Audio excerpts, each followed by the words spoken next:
Onde a gente parou ontem? A gente parou a gente estava estudando isso aqui, ó.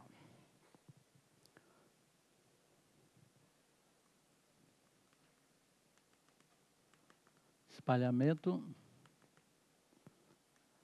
leve, leve, leve, leve.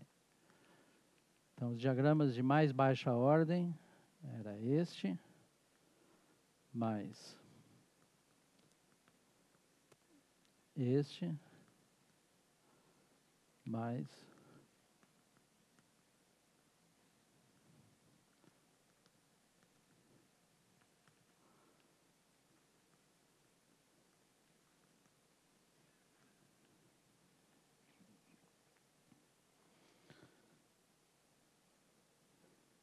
para quem não se lembra, aqui a gente tinha um modelo, né, que a gente chamou de teoria fundamental, né, e devido à quebra espontânea de simetria, né, esse modelo descrevia um bóson sem massa e um bóson com massa.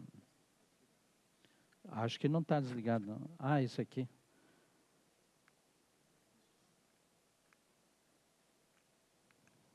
Ok.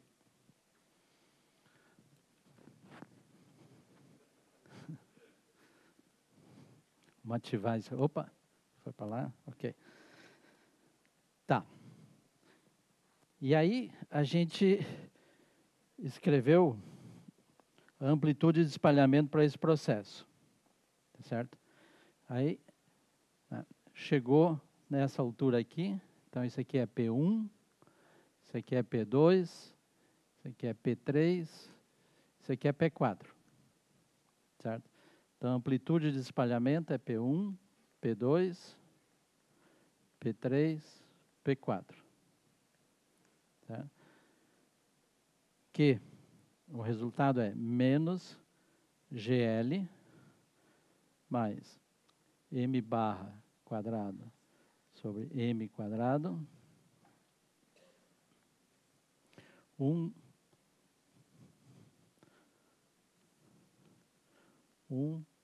menos P1 menos P3 quadrado sobre M quadrado mais 1 menos P1 menos P4 M quadrado mais 1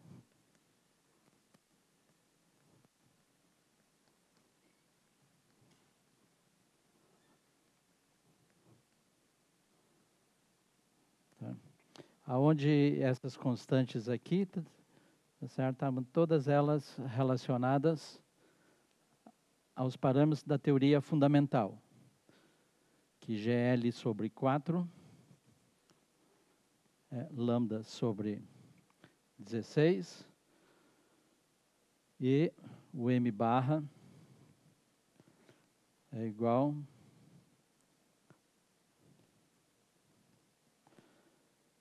lambda nu sobre 2 raiz de 2 e o Emão quadrado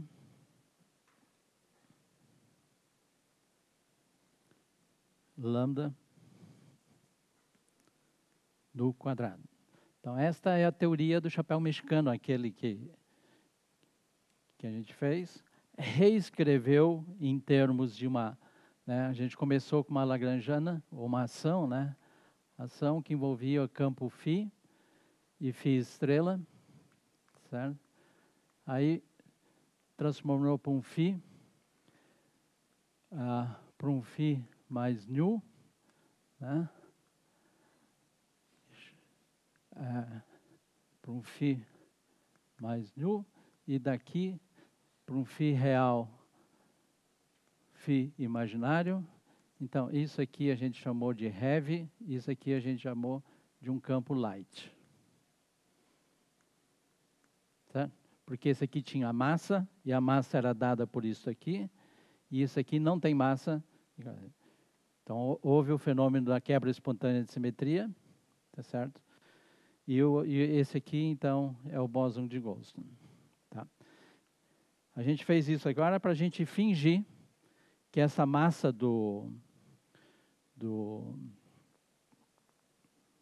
esse M barra, né, ele está aqui, né, que o M a gente fez diferente de zero. Tá certo? Vamos fazer de conta que o M é diferente de zero. Fazendo isso, a gente chega nesse resultado aqui. Então, olha lá, M, né, vamos fingir que ele é diferente de zero. Então, chegou P1, P2, P3, P4 e menos GL mais 3M barra quadrado sobre M quadrado mais 4M barra quadrado sobre M quadrado sobre M quadrado. Então, se o M é igual a zero, esse bicho aqui é zero, porque esse M é zero. Tá certo? Então, esse é o resultado da conta em teoria de perturbação, tá certo? Desta teoria do chapéu mexicano.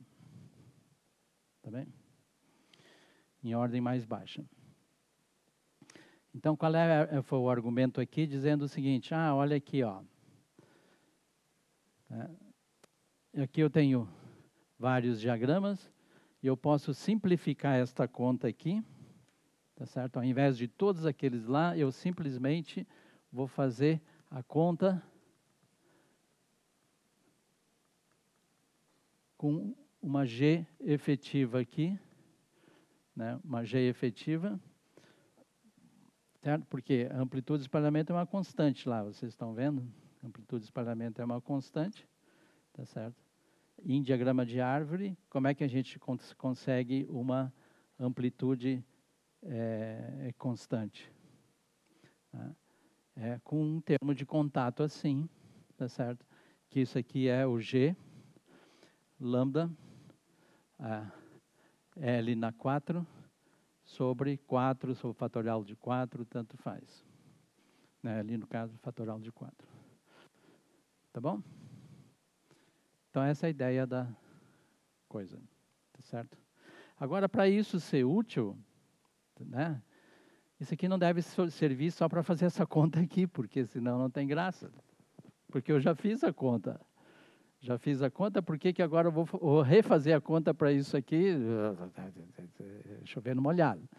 A questão é que com esta Lagrangiana, com essa constante de acoplamento aqui, essa efetiva aqui, eu posso calcular outro processo. Por exemplo, né, eu poderia tentar calcular isso aqui. Certo? 2 leves, dando 4 leves. Então, isso aqui é leve, leve, leve, leve, leve, leve. Tá certo? Produção de partículas. Tá certo? Colina em 2 e produz 4. Isso é possível, certo? Se não pudesse fazer isso, não precisava ter construído o CERN. Né? Você vai criar várias e várias partículas, né? Porque você tem energia suficiente para criar partículas. Esse processo aqui, se você fosse desenhar os diagramas, são muito mais do que esses aqui. São vários e vários, certo? Que você teria que desenhar, mesmo a nível de árvore, para obter aquele lá. Tá certo? Agora eu posso fazer a mesma conta usando isso aqui, só que com esse G efetivo aqui. Esse G efetivo aqui é precisamente esse termo aqui. Esse aqui é o G efetivo. Posso calcular outras propriedades desta teoria também, a nível mais baixo. Tá certo? Então, essa é a moral. Para ser útil, tá certo? Eu calculo algum processo simples, por exemplo, que nem esse aqui, para quê? Para achar a nova constante de acoplamento, né, a partir da teoria fundamental, certo? Aí eu obtenho, esse processo a gente chama de matching, tá certo? Que eu vou escrever uma teoria efetiva com umas constantes ali que eu não conheço, certo? Eu não conheço essas constantes. O que eu faço? Faço um processo simples, que nem este aqui, para quê? Para achar o G efetivo. Na hora que eu achei, né, eu vou agora calcular outros processos mais complicados com essa nova teoria, porque eu já conheço a constante daquilo lá. Tá certo? Então, essa é a moral da coisa. É claro que não para nesse nível aqui, tá certo? Porque você vai querer, por exemplo, calcular ordens mais altas, certo? Por que você vai querer ficar em ordem mais baixa aqui? Tá certo? Pode não reproduzir os dados experimentais, aí você tem que ir para ordens mais altas, tá certo? Quem são ordens mais altas? Começam a aparecer gráficos desse tipo aqui, por exemplo. Tá certo? Tinha aquela nossa lagrangiana lá, tinha vários termos, tá certo? Mas termos assim, por exemplo.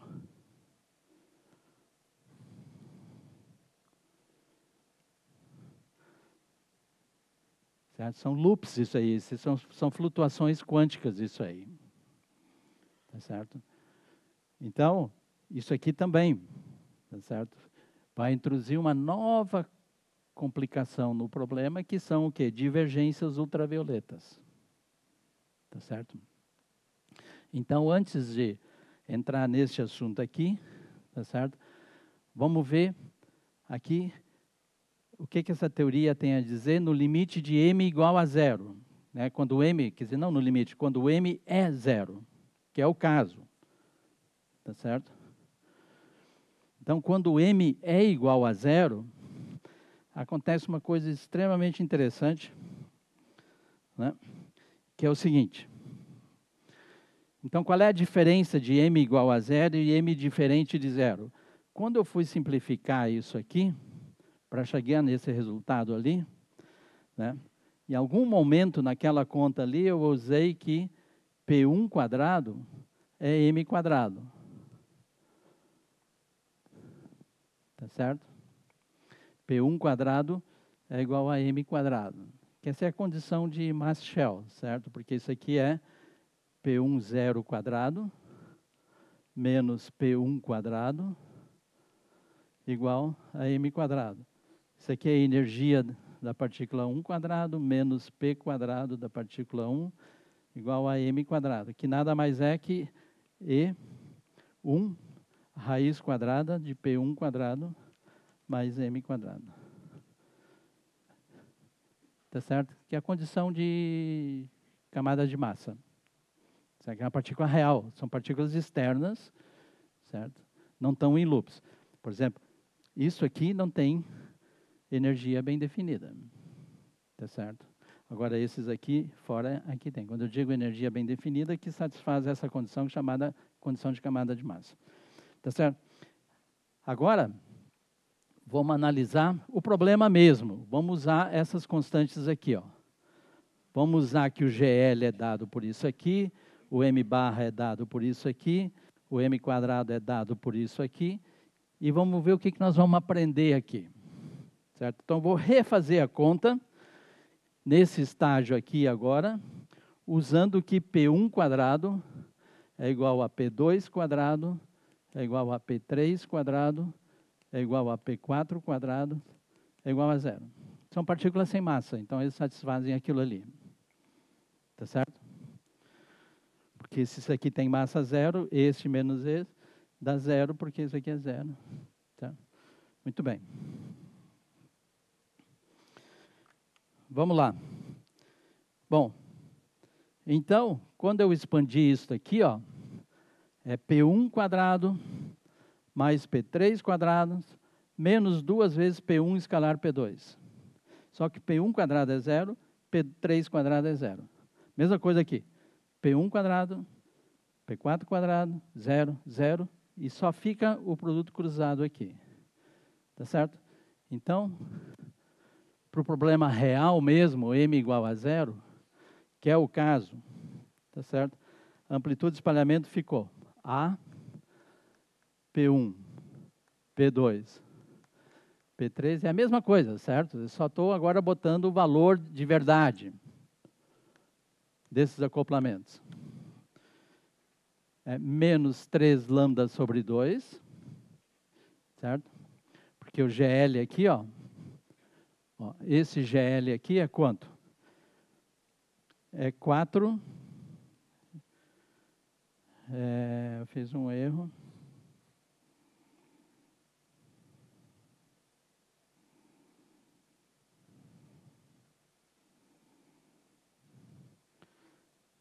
É GL sobre fatorial de 4. Eu errei aqui. Tá certo? Então, GL é quanto? GL é 4 vezes 3 vezes 2 vezes lambda dividido por 16. Então, esse vai embora. Deu 2 aqui. 3 meios de lambda. 3 meios de lambda está lá. Tá certo? Mais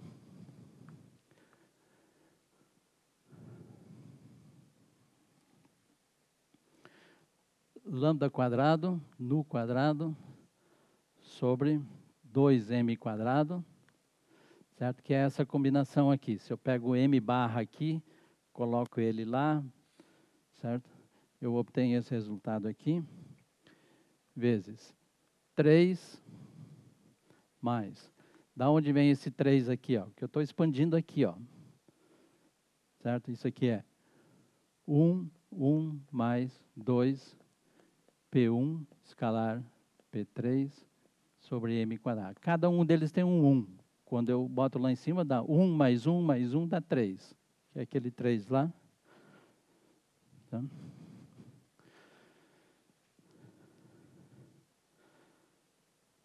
Mais 1 sobre m quadrado. 2 P1, P3, mais 2 vezes P1, P4, menos 2 vezes P1, escalar P2, mais 1 sobre M4, 4 P1,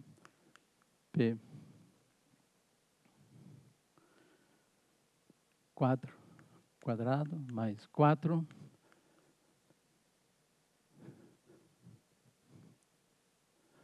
P1, P4 quadrado, mais 4 P1, P2 quadrado, mais ordem de 1 sobre m na 6.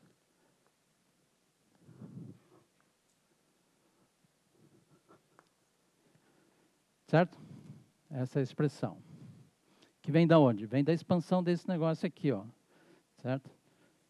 Isso aqui é igual a menos 3 sobre 2 lambda, mais lambda quadrado no quadrado. Bom, aqui no meio não vai dar para fazer o 2. Vou botar aqui sobre 2m quadrado, 1 menos P1, P3 sobre m quadrado, mais 1 menos P1, P4, m quadrado, 1.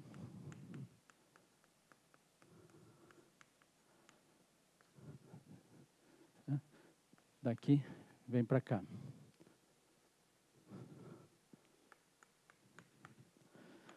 Expande 1 sobre x. 1 menos 1 sobre x.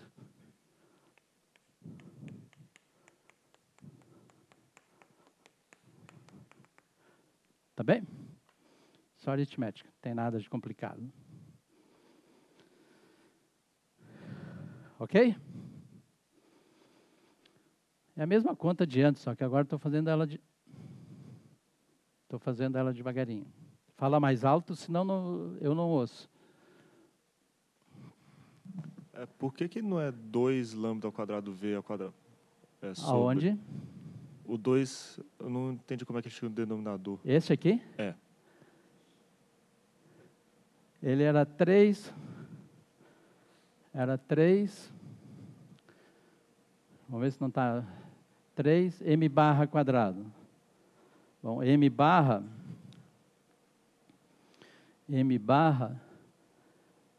é 4 dá 2 lambda nu dividido por raiz de 2.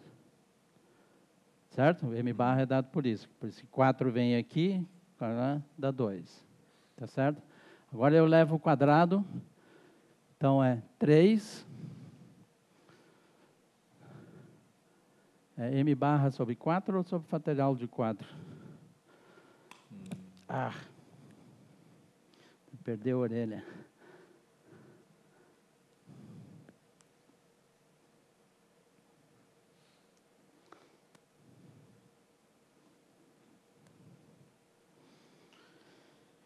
Eu devo ter copiado alguma coisa errada aqui, eu ter me perdido. Você está reclamando desse fator aqui, não é? É esse 2. Esse 2 aqui. Porque tem mais, tem um fator 3 ali, eu acho que aquele... Não tem 3, está tudo bem, vamos ver. Então é m quadrado. Esse 3 aqui está faltando, certo? Esse 3. Hã? Tá aqui, né?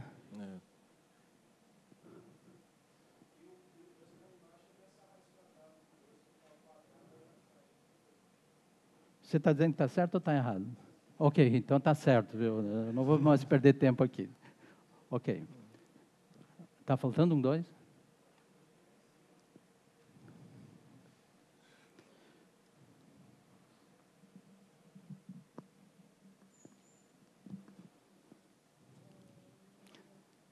Eita.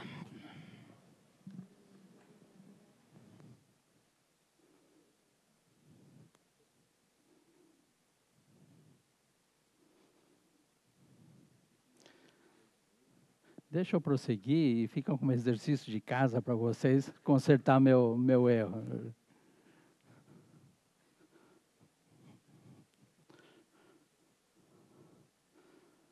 Eu devo ter um erro anterior aqui em algum lugar, tá certo? Muito bem. Ok, então esse é o resultado, tá bom? Agora olhem para esse termo aqui, ó. Esse aqui eu posso escrever assim, ó. P1, que bota em evidência P3 mais P4 menos P2. Tá certo? Porque o P1 aparece aqui e aparece aqui. Aí eu botei em evidência, tá certo? Só que isso aqui vale quanto? Pela conservação de momentos, né? P1 mais P2 é igual a P3 mais P4. Ou seja, isso aqui é P1. Então, isso aqui dá 2 vezes P1 quadrado, que é 0. Então, esse termo é 0. Então, amplitude de espalhamento ficou. Puta, tá feio isso aqui, né? Eu vou escrever isso aqui assim. A, P1, P2, P3, P4, igual. Menos 3 lambda sobre 2, mais lambda quadrado, nu quadrado, sobre 2m quadrado, 3 mais 4 sobre m quadrado, 4 sobre m4,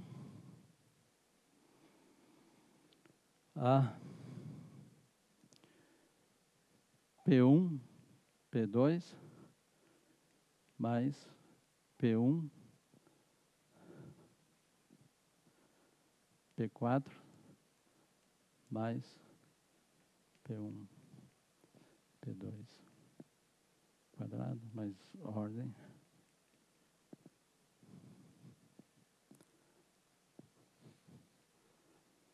Tá certo? Só anulei aquele termo no meio, botei o 4 lá para fora e deu isso aqui. Agora vejam aqui uma coisa interessante. Tá certo? Olhem para essa expressão aqui. m quadrado é lambda no quadrado. Então, aqui, ó, eu vou escrever aquilo ali, lambda sobre 2m quadrado, tá certo? Vezes lambda vezes nu quadrado, certo? É a mesma expressão aqui. Tá vendo? Só que isso aqui quanto é que é? É m quadrado. Tá certo? Então, esse termo aqui vai embora com esse m aqui. Tá certo? Ah, então faltou um 3 aqui, certo? Ah, está aqui o 3. Muito bem. Então, o que que deu? Então, essa expressão aqui é igual. Essa expressão ali é menos 3 lambda sobre 2. Este vezes este dá mais 3 lambda sobre 2. Tá certo? Porque o m quadrado foi embora. Este, 3 lambda sobre 2. 3 lambda sobre 2. Mais o que sobrou aqui, que foi 4. Então, sobrou 2 lambda quadrado sobre 2m quadrado. 4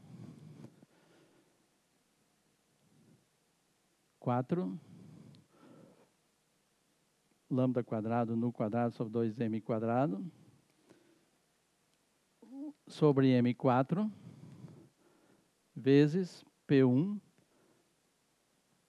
P3 mais P1 escalar P4 quadrado mais P1 mais P2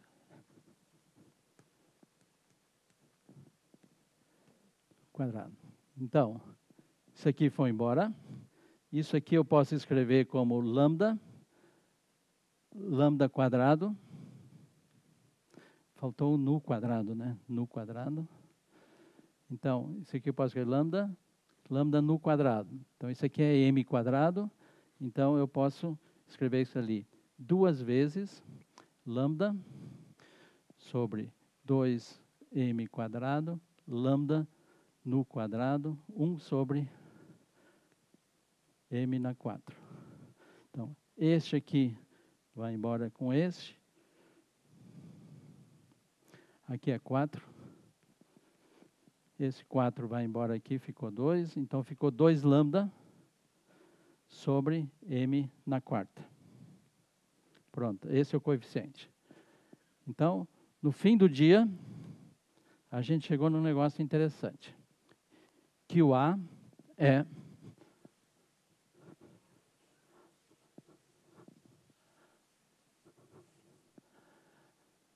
zero, só tem uma constante, 2 lambda sobre m na quarta, vezes P1, P3, mais P1, P4, mais P1, P2 quadrado, mais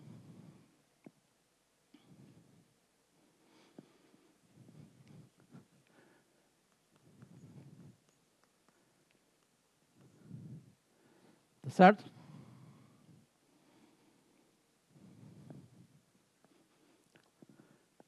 Então, o que tem a big deal aqui?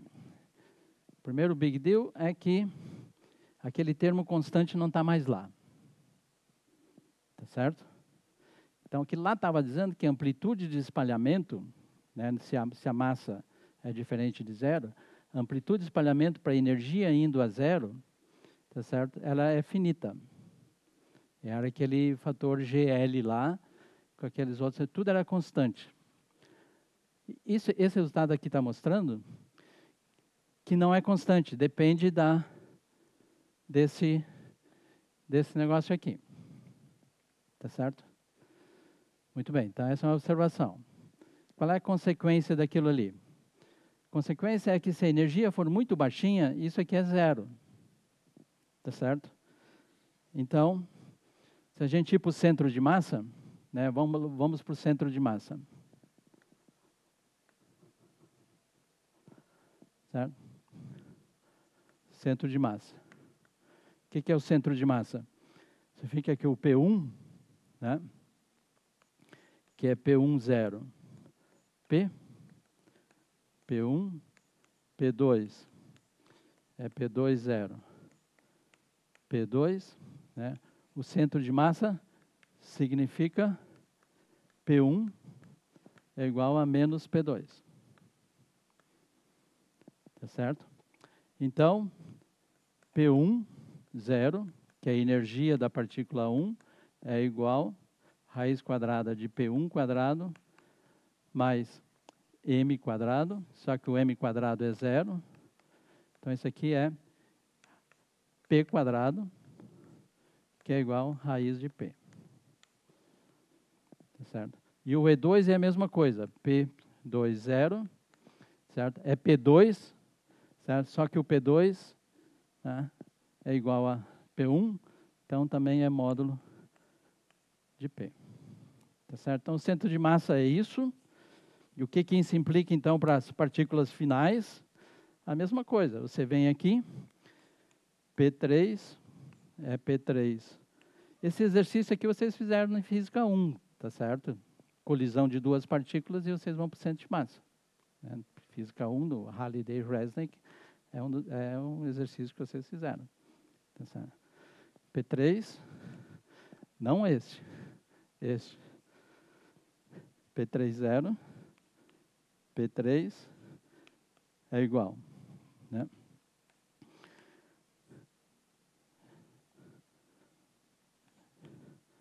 P3, 0, né? E o P4 é P4, 0, P4, né? Só que o P3 é igual a menos P4, certo? Então, no centro de massa, a gente está fazendo isso aqui. Vem uma partícula aqui, outra partícula aqui. Esse aqui vai para cá e vem para cá. Esse aqui é P, esse aqui é menos P, esse aqui é P', esse aqui é menos P'. Tá certo?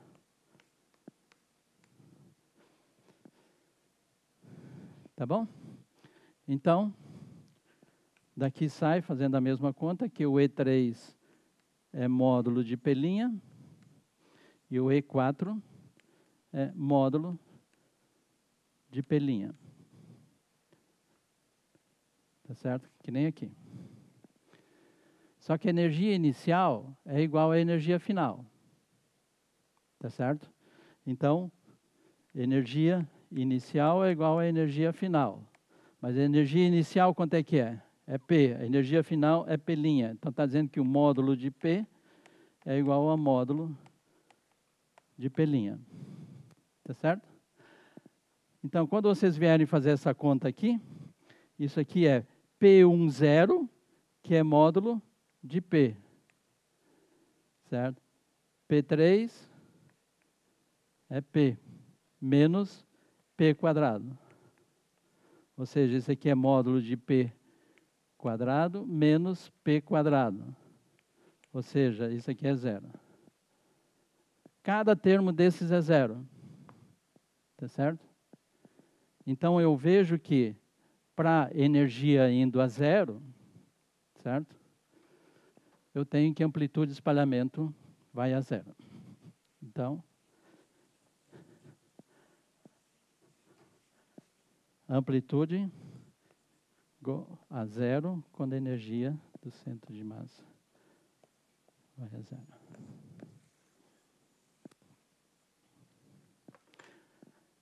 Que é, não ia a 0 para o caso em que, né, imagina que o mzinho não era 0. Que essas partículas aqui eram massivas e não massless, que nem nesse caso aqui. Tá certo? Essas leves, elas são o que? São os bósons de Goldstone da quebra espontânea de simetria que a gente tinha naquele problema lá. Tá certo? Qual era a simetria? Certo? Que eu pegava o φ, mandava para φ', que é E na I alfa Isso aqui, se você quer ser sofisticado, isso aqui é a simetria 1.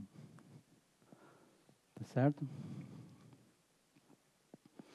Então, bósons de Goldstone, a energia zero, ou dito de uma maneira mais, né, a baixas energias, bósons de Goldstone interagem muito, muito fraquinho.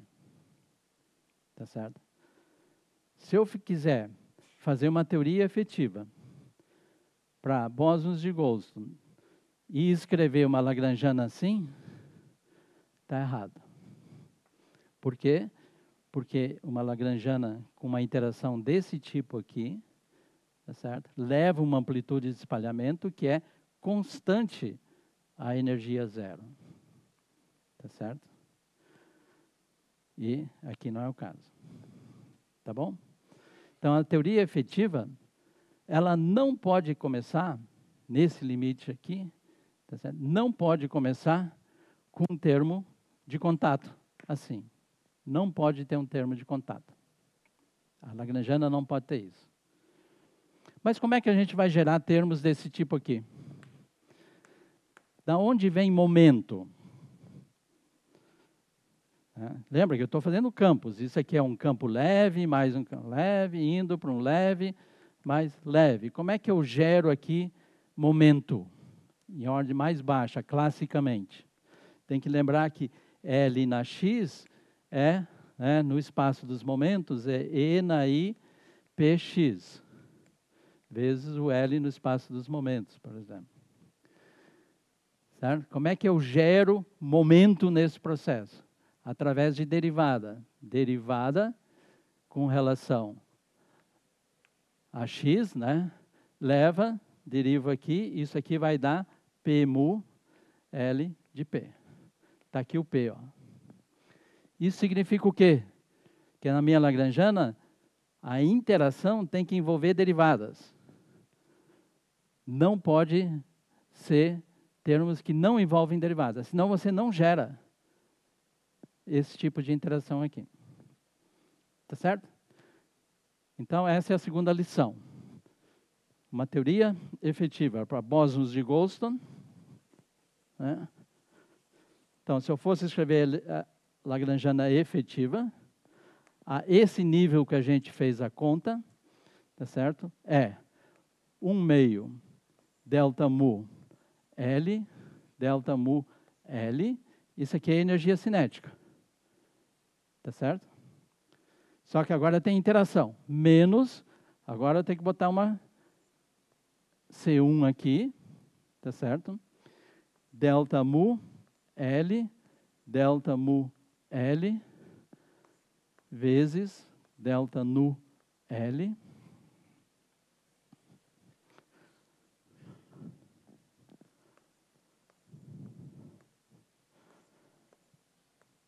Não é óbvio para vocês que esse é o termo de ordem mais baixa, certo? Eu teria que dizer o seguinte, olha, peguem isso aqui, façam a conta de novo, usem o teorema de Wick, blá, blá, blá, blá, e provem que dá esse valor aqui.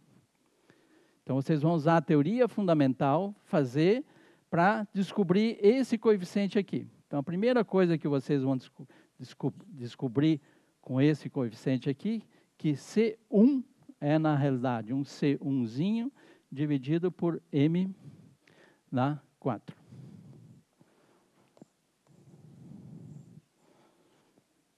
Tá certo?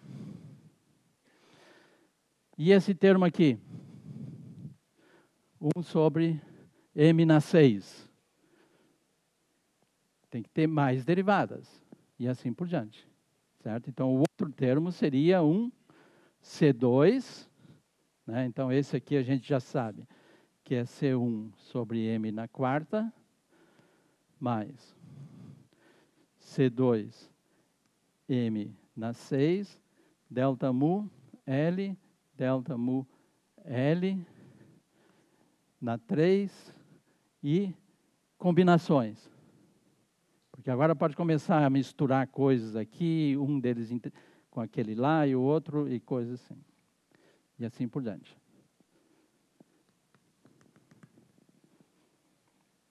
Tá bom? Se eu tenho a teoria fundamental, eu sei calcular o C1. O C1 seria tal que dê este fator aqui na amplitude de espalhamento. E eu fiz um matching. Top, down. Então, quando eu conheço a teoria fundamental e é possível fazer uma conta simples, tá certo? Por exemplo, neste caso aqui, eu consegui fazer essa conta, tá certo? Eu sei determinar os coeficientes da minha teoria efetiva. Mas essa, como eu já falei, essa teoria efetiva não é para calcular, refazer a mesma conta, é para pegar isso aqui agora e calcular outras quantidades, muito mais complicadas, que nem produção de partículas, talvez estados ligados e outro tipo de coisa. Tá certo? É para facilitar a vida, que você não precisa calcular. Então, 256 diagramas, você só calcula 16 ou 14, ou uma coisa assim. Tá certo? Então, essa é a moral de uma teoria efetiva. Facilitar a tua vida, né, tendo exatamente a mesma estrutura, a mesma coisa que você tem na sua teoria fundamental. Pode acontecer também, que é o caso hoje do modelo padrão, por exemplo, das partículas elementares, né, que se está muito seguro de que tem física além do modelo padrão. Tá certo? Só que a gente não conhece essa teoria. Tá certo? Então, o que a gente faz? O que o pessoal anda fazendo? Anda simplesmente o seguinte: ok, eu conheço, digamos, então, a minha lagrangiana do Standard Model, eu conheço, do modelo padrão, eu conheço. E eu vou adicionar aqui lagrangiana,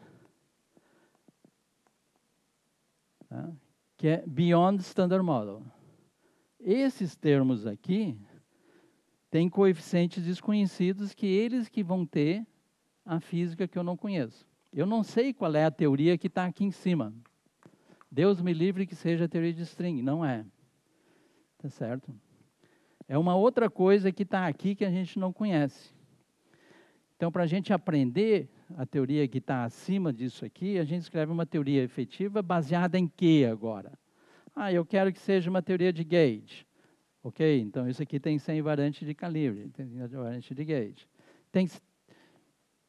Pode violar a paridade? Pode, porque as interações fracas violam paridade. Então, não tem problema, isso aqui pode violar a paridade. E assim vai, certo? Então, você vai colocar vínculos aqui, princípios de simetria, outras leis de conservação, que às vezes não estão associadas a uma simetria, e assim por diante. Tá? Então, essa é a ideia aqui. Só que aqui não são 3 ou 4 diagramas agora, aqui são milhares de diagramas, coitados dos alunos de doutorado nessa área. Tá certo? São milhares de diagramas que você tem que calcular para uns processos dos mais simples que você quer. É claro que para processos muito, muito específicos, é só na ordem de 100 diagramas que você precisa, não precisa mais do que isso. 100 termos, desculpa, 100 termos. Aqui. Tá certo? Não estou querendo desencorajar vocês, só para dizer que... E aqui tem que cuidar a ordem que você fala isso aqui, certo? Então, esse aqui é BSM, não é BSM. Tá certo? Pô, ninguém ri.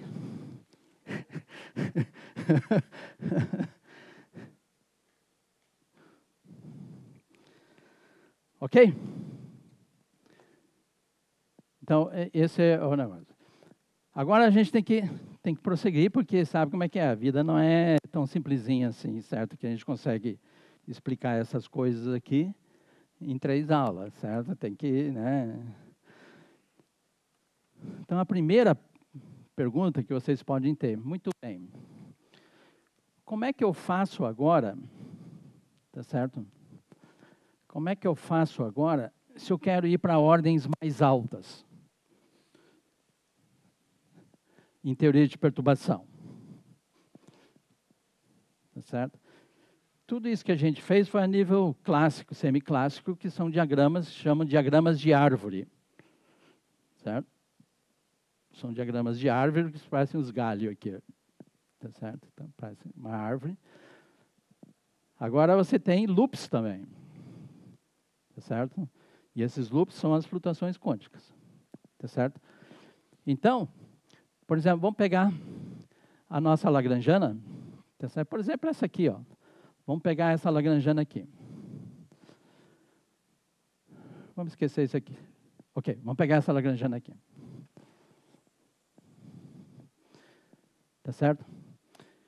E vocês dizem o seguinte, ok.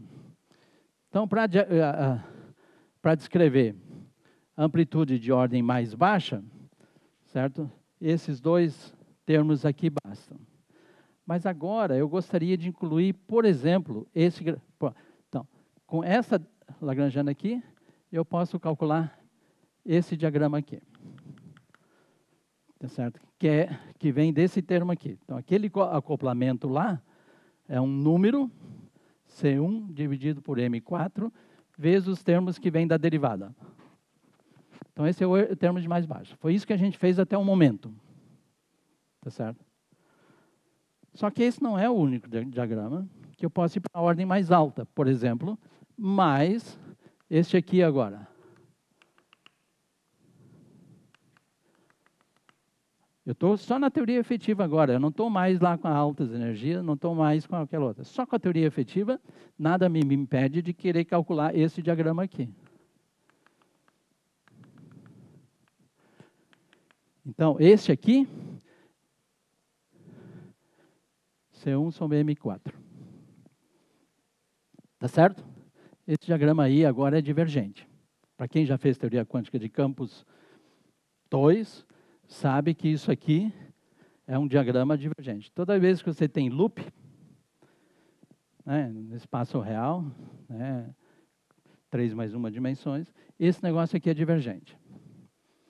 Se fosse uma teoria fundamental, o que aconteceria? Essas divergências aqui, elas podem ser canceladas por mais algum termo aqui, chamado contratermos, que tem a mesma cara desses termos aqui.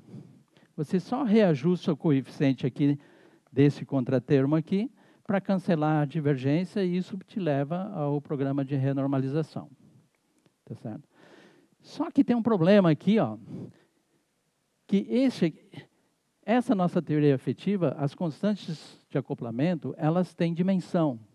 E isso é o que caracteriza, no jargão das teorias quânticas, teorias não renormalizáveis. Estritamente não renormalizáveis. Quer dizer que, então, agora a gente perdeu toda a conversa, toda a beleza das teorias efetivas? Não, não, não. Tem que estender o conceito de renormalizabilidade. O que significa isso? Qual é a ordem desse diagrama aqui? C1, M na 8. Certo? Porque tem uma constante aqui, outra constante aqui. Cada vértice desse é 1 sobre M4. Só que quando você foi para uma ordem mais alta, tá certo? Você tem aqui um termo de 1M sobre 8. Só que ele é divergente. Por exemplo, se você fosse calcular essa integral aqui, como a gente fez, botar um cutoff aqui, aqui tem um cutoff. Tá certo? Por exemplo, na quarta aqui, que quando o cutoff vai infinito, isso aqui é infinito. Essa é a divergência. Se usar a regularização dimensional, isso aqui é 1 sobre epsilon. Certo? Que é aquela... Ok, não vou entrar. Né? Tá bom? Como é que a gente cancela essa divergência aqui? Ah, você vem aqui e põe mais um termo aqui, ó. Mais C3, M8, com mais derivadas aqui. Delta mu, L, na 4, por exemplo. Tá certo? Com esse termo aqui, você calcula mais esse termo aqui, ó. Eu vou fazer redondinho aqui. Esse termo aqui é C4 sobre M8.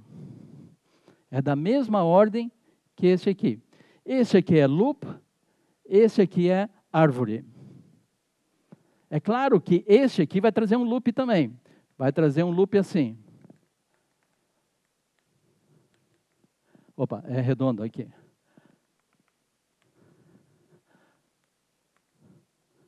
Mas esse é 1 sobre M16.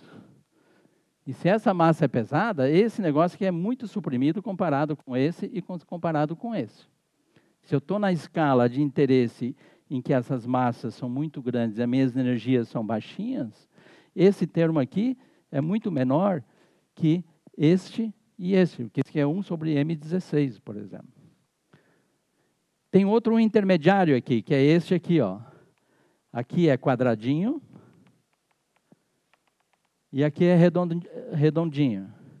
Esse é 1 sobre M na 8, com M na 4, é M na 12. Também é suprimido com relação àqueles outros lá. Tá bom? Então, se eu quero minha precisão até ordem de 1 sobre M8, tá certo? Esses diagramas me bastam. Mas o que eu faço com essa divergência aqui? Eu escolho esta constante aqui para cancelar esse divergente aqui. Porque é isso aqui mais um termo finito aqui. Finito sobre M8. Certo? Então, toda integral dessas aqui tem um termo divergente e um termo finito. Aí eu vou escolher o C4 aqui, ó, de tal maneira que cancele aquilo ali, e o que me sobrou é um termo finito. Então, esse é o programa de renormalização para uma teoria efetiva. Quantos termos aqui você precisa? Infinitos.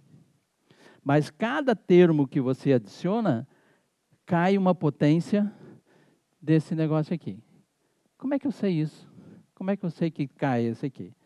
Aí entra um conceito chamado de power counting, contagem de potências, que eu já vou discutir.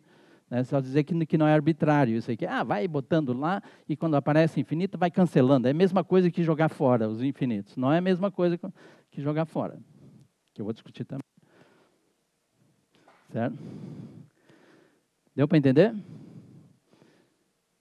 Eu vou para ordens mais altas, aparecem divergências. Divergências mais termos finitos. Se você fizer a regularização dimensional, dá para separar direitinho o termo divergente do termo finito. Se for Kutoff, às vezes é complicado separar esse tipo de coisa, mas tudo bem, dá para fazer também. Tá bem? Então, esse é o programa de renormalização de uma teoria efetiva. Se a teoria é fundamental, no sentido de que ela é renormalizável, significa que eu não preciso adicionar infinitos termos aqui. Basta ter o mesmo número de termos que a tua teoria original e todas as divergências ultravioletas da teoria de campos, são canceladas. Numa teoria efetiva, não. Tá certo?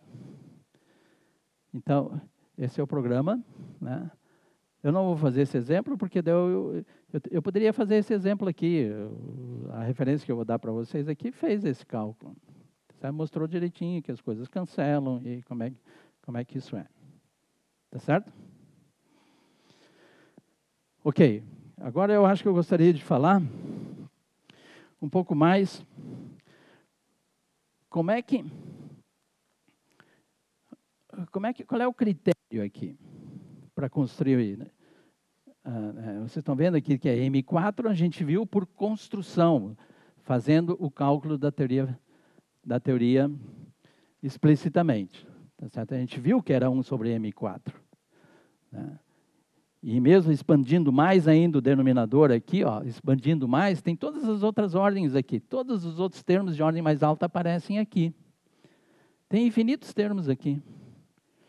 Tá certo? E cada coeficiente deles é muito bem conhecido. Tá certo?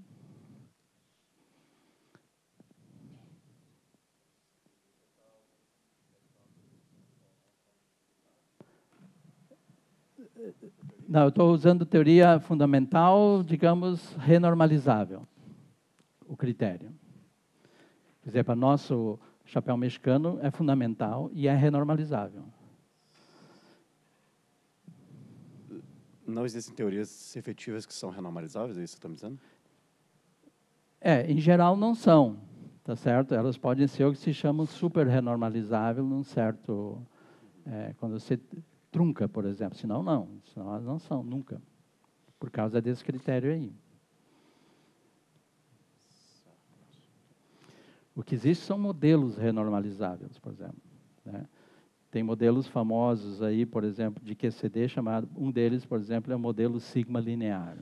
Esse é um modelo, né, é uma teoria de campos, também descreve a interação entre bósons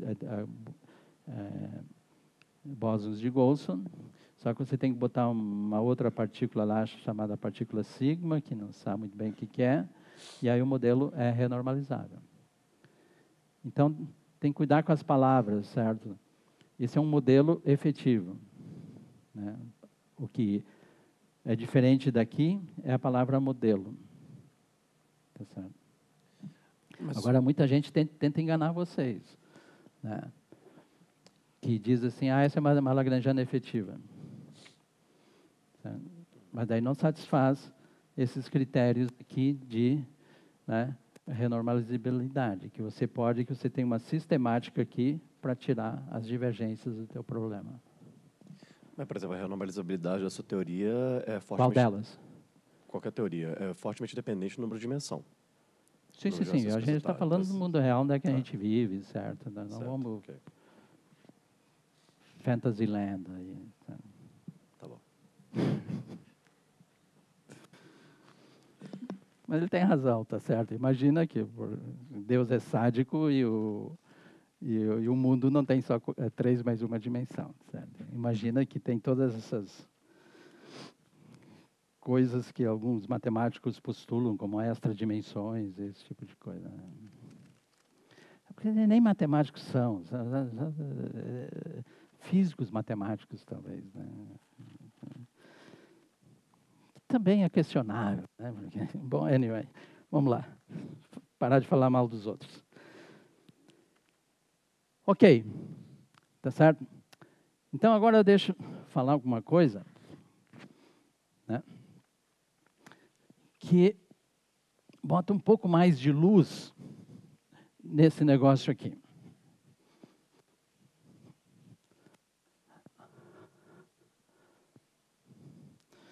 Que é o approach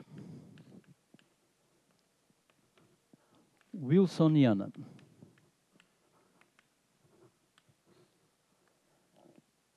Wilsoniano tem a ver com Wilson, Kenneth Wilson, que foi o cara que, entre outras coisas, inventou o grupo de renormalização. Tá certo? Em que consiste isso aqui? Então, imaginem que eu tenho uma teoria de campos, tá certo? Por enquanto, vamos imaginar que ela é uma teoria fundamental, tá certo? Então, imagina que ela é dada por uma certa ação, S de φ. Certo? Não precisa nem escrever quem é ela, só imagina que tem uma ação. Todos os observáveis dessa teoria, eu posso calcular, certo? A partir da função geratriz, né? E na I, S de φ. Todas as funções de correlação, né, todos os observáveis, seções de choque, razões de decaimento, estados ligados, o que eu quiser, sai da função geratriz geratriz de quê? Tem que gerar alguma coisa, as funções de correlação. Tá certo? Então, para o pessoal que já fez teoria quântica, isso aqui está claro. Para o pessoal que não fez teoria quântica de campos, o que significa isso? É que é como se fosse a função de partição da física estatística. Vocês sabem que, quando você faz física estatística, uma das quantidades fundamentais lá é a função de partição. Traço de n menos beta h. H é o hamiltoniano do sistema. Então, isso aqui é o equivalente, em termos de qualidade, em termos de serventia, para que serve, né? para calcular observáveis da tua teoria. Tá certo? Então, esse vocês têm que enxergar como se fosse uma função de partição. Até é um jargão, tá certo, das pessoas chamarem isso aqui de função de partição da teoria. Mas não é, isso aqui não é temperatura finita nem nada, isso aqui é para descrever física, temperatura zero, espalhamento, esse tipo de coisa. Tá certo? Então, aqui está a integral sobre todas as flutuações quânticas. Sobre todas as flutuações de campos que eu posso, todas as configurações de campo que eu posso imaginar, eu tenho que incluir. Isso aqui, para quem não sabe, é a integral de Feynman. Tá certo? Integral de trajetória de Feynman. Agora, eu estou interessado numa teoria, tá certo? Em que eu não estou interessado em fenômenos, tá certo? A altíssimas energias. Eu estou interessado a mais baixas energias. Imagina que eu soubesse isso aqui, eu só estou interessado nisso aqui, eu não estou interessado nisso aqui. Tá certo? Mas isso aqui existe, isso aqui está lá. Eu não posso ignorar isso aqui. Então, eu vou escrever uma teoria efetiva, só que os parâmetros que estão aqui vão depender de propriedades dessa parte aqui. Tá certo? Então, essa é a coisa. Como é que eu obtenho a partir dali? Eu vou pegar aqui meu φ, tá certo? E eu vou separar ele em duas partes. Um φ, digamos, de baixas energias, né, mais um φ de altas energias. Isso sempre é possível, por quê? Porque vocês têm que imaginar que isso aqui eu posso escrever como uma transformada de Fourier. Transformada de Fourier é a soma sobre todos os momentos. Então, quando eu fizer a transformada de Fourier, eu vou cortar, né? Então, se eu olhar aqui, né? Em princípio, transformada de Fourier tem todos os momentos, de 0 a infinito. Tá certo? Então, dentro do campo, tem todas as componentes de Fourier. Eu não estou interessado em fenômenos que vão envolver momentos tão grandes assim. O que eu vou fazer? Eu vou me ater a campos, tá certo? Que tem momentos menor que um certo cutoff, que eu vou botar a lambda aqui. Tá certo? Então, eu vou cortar agora essa integral aqui, eu vou reescrever. Então, aqui estão os campos com φ maior. Ok, estou misturando notação. Φ de baixas energias. Isso aqui é o φ de altas energias. Tá certo? O campo, no espaço de configuração, tem todas as flutuações possíveis. Tá certo? Vocês têm que imaginar uma transformada de Fourier aqui. Transformada de Fourier, isso aqui é momento, ou energia. Certo? Eu estou cortando isso aqui. Tá certo? Então, essa integral, eu tenho que somar sobre todos os campos. Eu tenho que somar sobre os campos φ de baixas energias, φ de altas energias, e aqui fica E na I, S, φ de altas energias, baixas energias, mais φ de altas energias. Aqui o importante é entender conceitualmente o que eu estou fazendo. Não se preocupem com a matemática desse negócio, mas isso tudo é possível fazer, certo? Então, eu estou explicando conceitualmente que eu não tenho tempo de abrir as contas para vocês por um certo modelo aqui. Pode até ser o nosso modelo aqui, esse do Heavy Light, eu posso fazer isso aqui. Tá certo? Então, o que eu vou fazer? Eu vou escrever isso aqui assim agora. Ó. Integral de φ de baixas energias, certo? Vou pegar só esta parte aqui e vou escrever E na I, vou botar um W aqui em homenagem ao Wilson, certo? φ de baixas energias. Tá. Mas quem é o SW ali? SW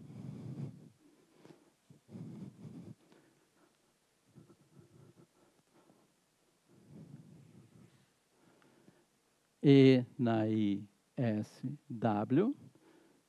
de φ de baixas energias, é integral de φ de altas energias, E na IS, de φ de baixas energias, mais φ de altas energias. Certo? Muito fácil, certo? Porque isso aqui é igual, integral, de φ de baixas energias, integral de φ de altas energias, E na IS. φ de altas energias, mais φ de baixas energias. Isso aqui é aquilo ali. Por isso que eu escrevi assim. Tá certo? Agora eu estou com uma teoria de campos, tá certo? Que só envolve baixas energias. Certo? Por quê? Porque eu integrei sobre os modos de altas energias. No caso do nosso modelo de massas grandes e massas pequenas, eu estaria integrando sobre o campo H, por exemplo. Então, são dois campos. E aqui é um campo só, tá certo? Por simplicidade. Tá certo? Mas aquele nosso exemplo seria que esse φ representa uma coleção de campos, que um dos campos é pesado e o outro é leve, e eu estou integrando sobre o pesado. Só que o pesado interage com o leve. E onde é que está a interação entre baixas energias e altas energias? Todos os termos lá na Lagrangiana tem termo cruzado. Até energia cinética tem, ó. d mu φ é igual d mu φ de baixas energias mais φ de altas energias vezes d mu φ de baixas energias mais φ de altas energias. Tem termos cruzados. Tudo bem que tem um termo cinético. Baixas energias, dm, baixas energias. Mais termos cruzados. Certo? Toda essa porcaria aqui vai estar dentro do SW aqui. O primeiro termo é o termo cinético aqui. Tá certo? O resto está implicitamente no E na IW que vem daqui. Tá certo? Dá para entender isso conceitualmente, pelo menos? Eu estou jogando, estou integrando sobre os graus de liberdade com muita energia.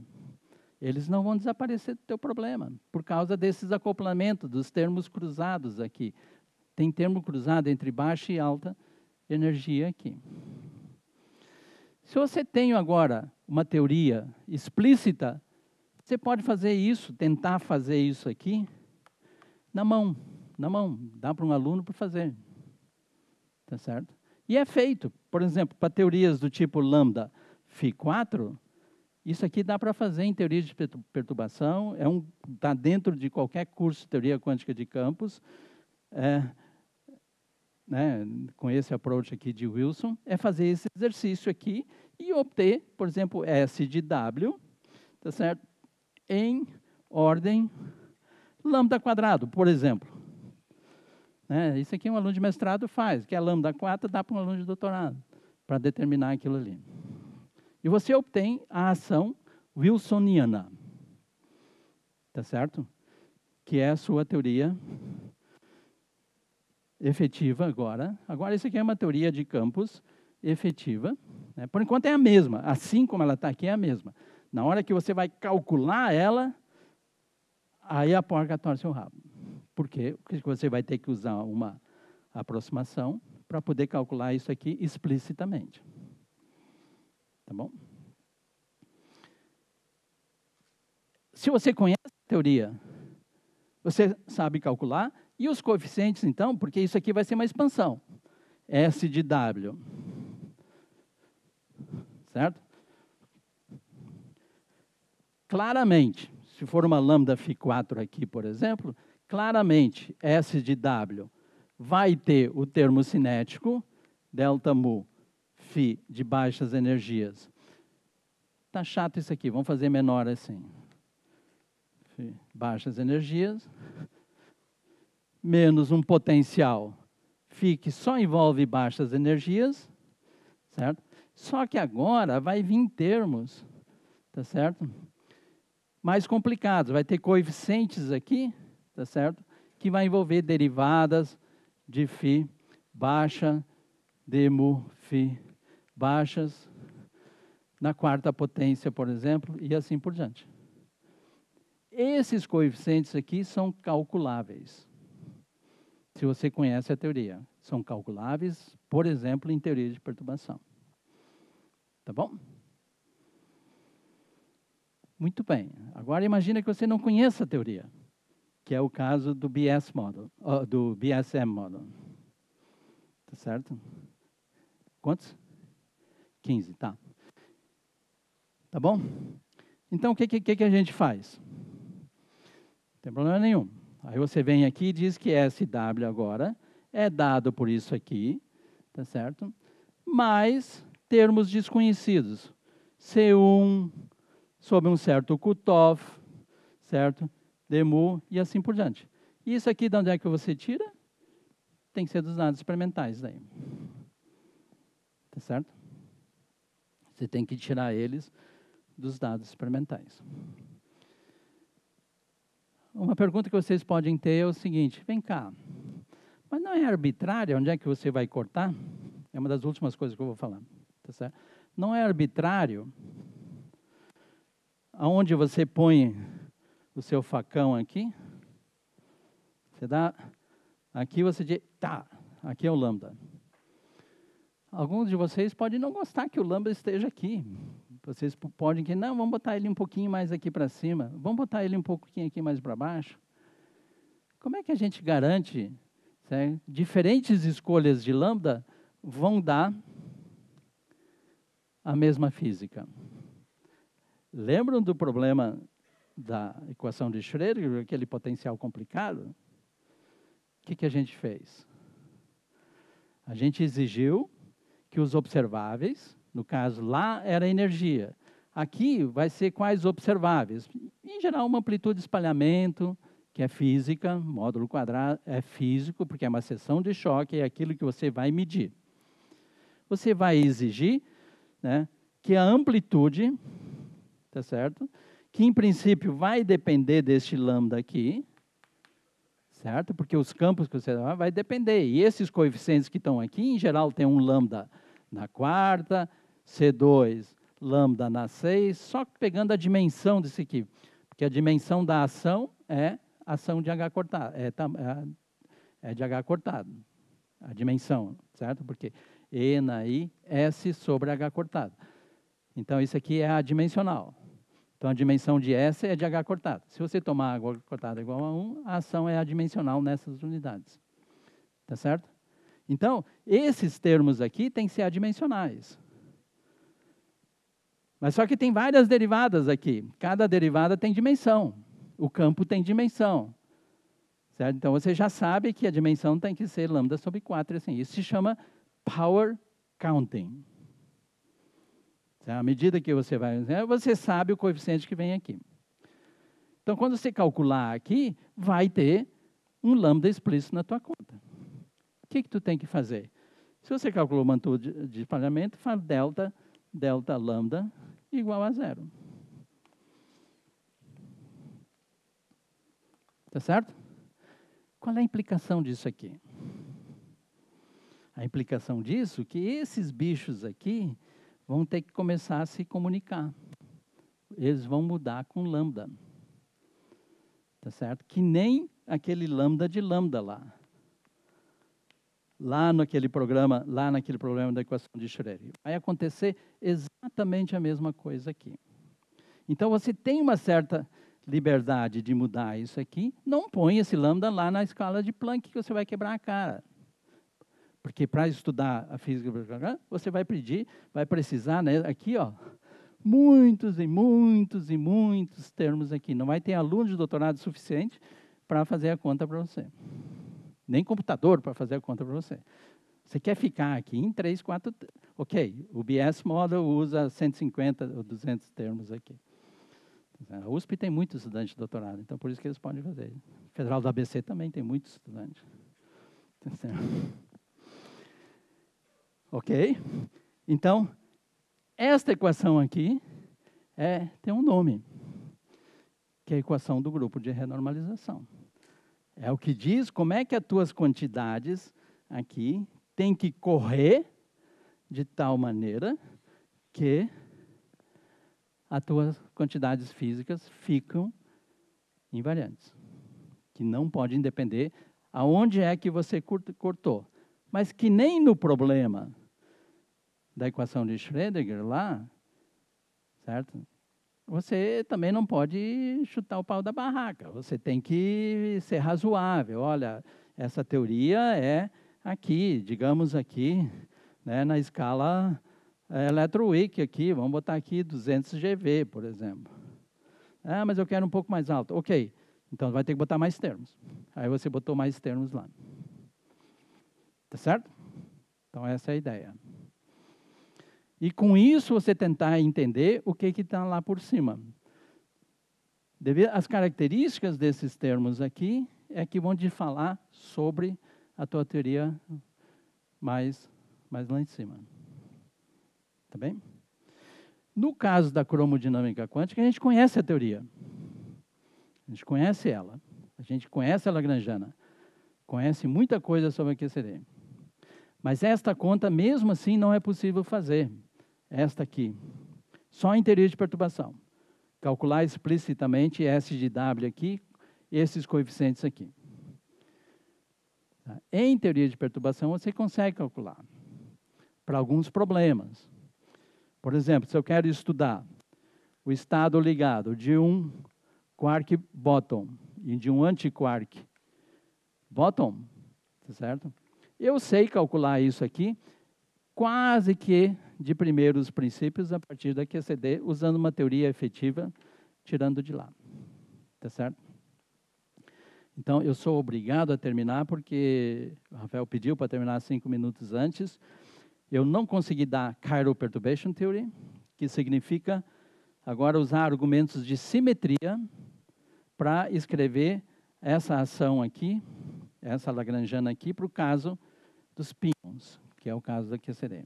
Tem uma simetria lá muito importante, que é quebrada espontaneamente na natureza, chamada simetria quiral, tá certo?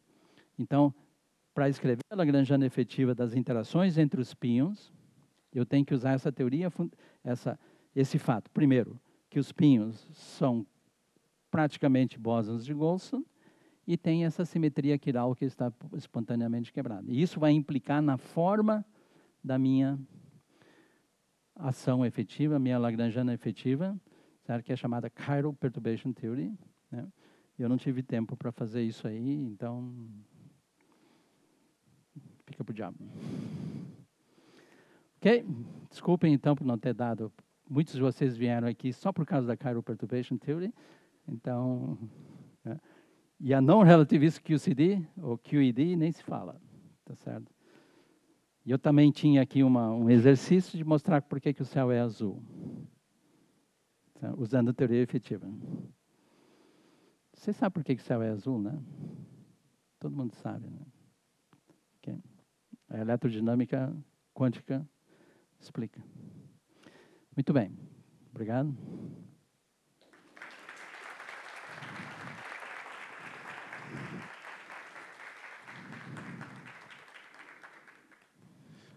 A gente tem um tempinho para perguntas, se alguém tiver.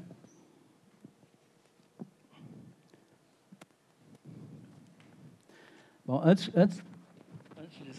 de me esquecer, deixa eu dar uma referência aqui. Esse é um livro muito bom, certo? Para essas coisas introdutórias. É de um professor canadense chamado Burgess. Certo? An Introduction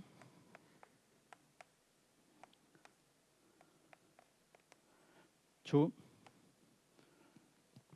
Effective Field Theory. Está no site, já desliguei, está no site russo.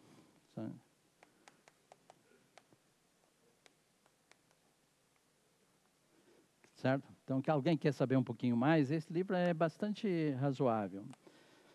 Ele diz que não precisa de teoria quântica de campos, mas precisa. Não sai da segunda página sem saber um pouco de teoria de campos. Tá certo? Mais perguntas? Não houve nenhuma ainda, né? Ele ia perguntar as referências. É o Andrei perguntou lá. Era isso? Mentira. Eu queria perguntar sobre ontem você mostrou que tem Fala um esse pouquinho lambda. mais alto, que mesmo com o microfone não dá para ouvir bem. Tá, então, Ontem eu falei o quê? Ontem você mostrou que esse lambda era tipo universal, né? Não, o lambda não é universal. A teoria é universal, que independe desse lambda. Tá. Certo? O que é universal é a teoria. E a palavra universal significa isso, que você consegue calcular coisas que não dependem desse lambda. Tá certo? Esse que é o ponto. Essa escolha aqui, que eu tinha desenhado aqui, essa, né? Essa é um pouco arbitrária, onde é que você vai cortar. Tá certo? Então, você quer diminuir a sensibilidade à escolha desse cutoff aqui. Tá certo? Então, você pode escolher este, o outro pode escolher aqui, o outro pode escolher aqui, não tem problema nenhum. Você e o seu orientador, certo? Conversam através da equação do grupo de renormalização. A sua constante C, por exemplo, né, a do Ione, é algum logaritmo, não sei o que, da constante do Danilo, por exemplo. Que vem da onde? Delta da amplitude de espalhamento, delta lambda, igual a zero.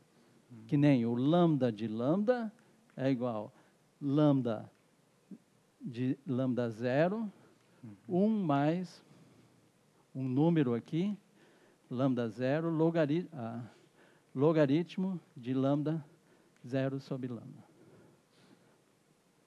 Lambda sobre lambda zero. Certo? Então, isso aqui é a sua escolha e essa é a escolha da outra pessoa.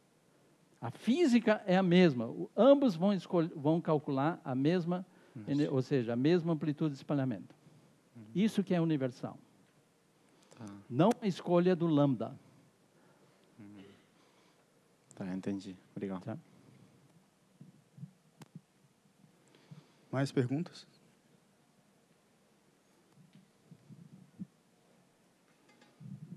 Ô, professor, eu não sei por que o céu é azul pela teoria efetiva. Você poderia explicar?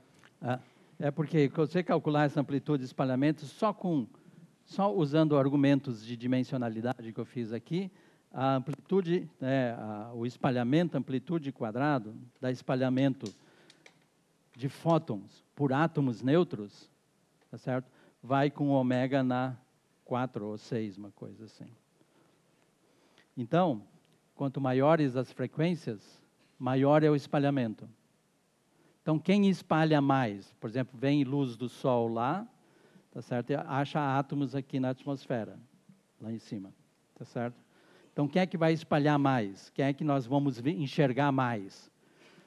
Certo? Porque elas têm que espalhar. Se não espalhasse, passava direto e aí só entrando direto no nosso olho, tá certo? A luz, toda ela lá do Sol. Então, ela é espalhada, tem um espectro que nem do arco-íris, mas quem mais é espalhado é de frequência mais alta, que é o azul, do que o vermelho, por exemplo. Da onde vem esse número aqui? Vem da teoria efetiva que eu ia escrever. Eu ia escrever um negócio aqui, aí tem em termos aqui F mini ao quadrado, por exemplo. Aqui tem uma derivada, duas derivadas, ao quadrado, certo? Mais outro fator de ômega, e pá, dá ômega na 6 e acabou. Obrigado, professor. Mais perguntas?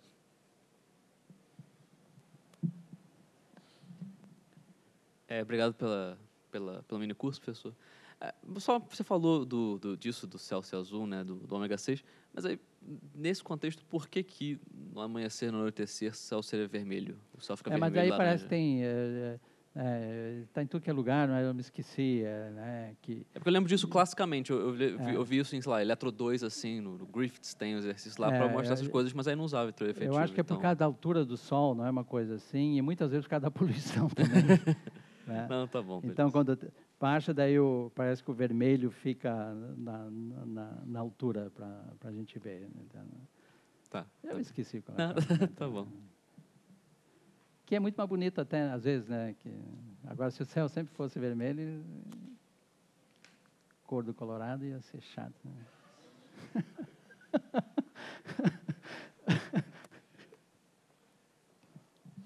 Mais perguntas? Então, vamos todo mundo agradecer o Gastão mais uma vez. Obrigado, senhor.